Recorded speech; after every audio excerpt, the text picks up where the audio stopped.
Welcome to One Word a Day. I'm Sophia, pilot into the universe of Chinese. Let's continue to unpack some classical China years concept. And in September, we focus on Taoism concept.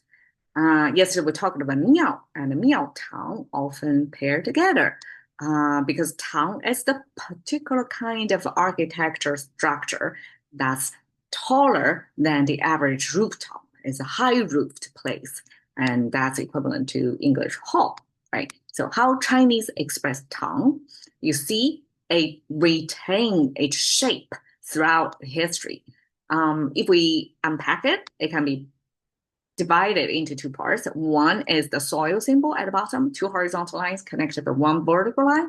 And this first, the top vertical horizontal line is the ground level, and the vertical line is something growing in the ground. And then we have the second horizontal line, which is the indicator to tell you the root of the plant is where we're paying attention to. And by inferring what's near the root of the plant, which is the soil, the environment where the plant grows. So that's how Chinese express soil, like indirectly, by not showing soil, but showing the root. To express root, we have to have the ground and then have a plant growing in there. Anyways, the top is our shang.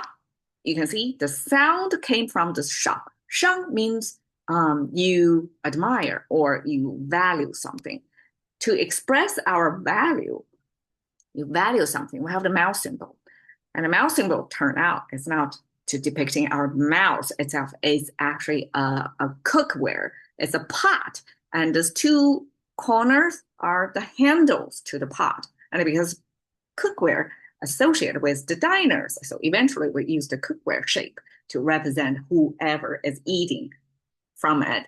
And that becomes our mouse symbol. So when we use mouse symbol, it either means consumption, eating, or production, speaking. So input, output, two major functions from humans all boil down to the mouse. Okay, so this mouse symbol then is related. If you want to value something, you have to say it out loud, right? So it's a speaking function here, not eating.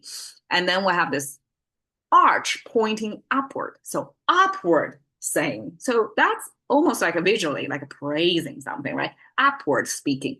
And then we have this number 8, which is number 8, but also it means a separation of energy. So it's almost like you are making a strong case or point of something that the energy fields kind of separated for you. You kind of parse out some truths, sharing with the world that you kind of disentangle otherwise confusing or fuzzy idea. You make it clear and then you separate it. Something like that.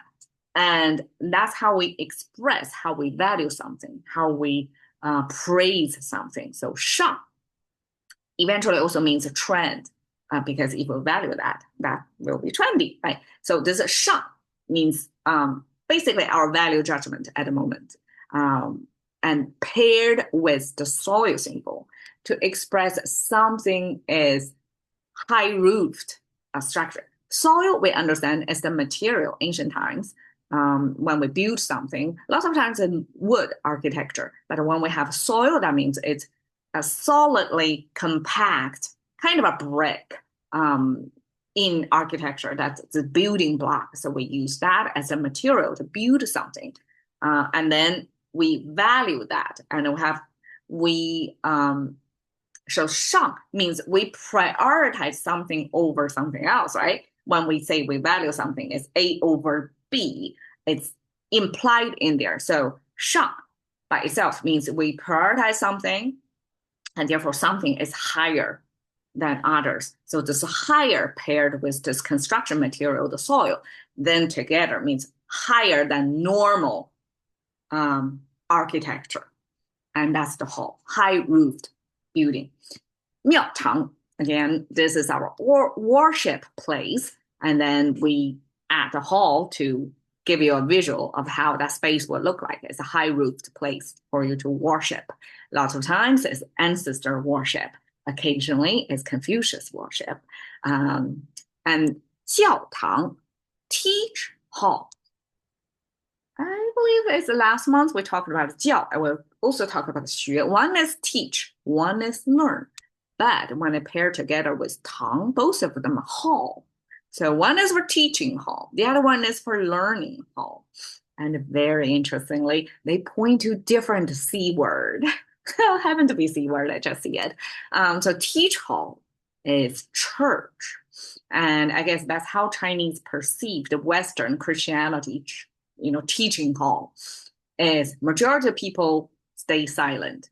The preacher preach and in this high roofed building. And the majority of function, the main activity happen under that high roof is teaching, is preaching.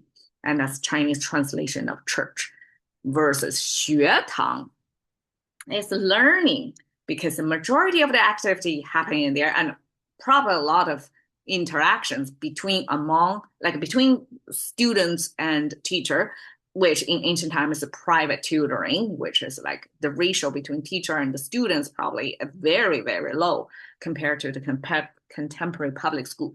So ancient time is like family, community funded private schools that hire private tutors to teach the next generation. And that's a lot more interactive place. So learning is the main activity there, not teaching. So how interesting that contrast. When it comes to Christianity, mostly it's about teaching. You stay silent. You don't have your input in there. You only receive. You don't give out what's your opinion about anything. Versus 学堂is a lot of inquisitive thinking, a lot of feedback, a lot of interaction. And then it's classroom. It's the ancient tutoring type of classroom. That's 学堂. There you go, Tang. I have to find this high roof, at least 2-story high roof that shows you how a town would look like. Thank you for your time. See you another day.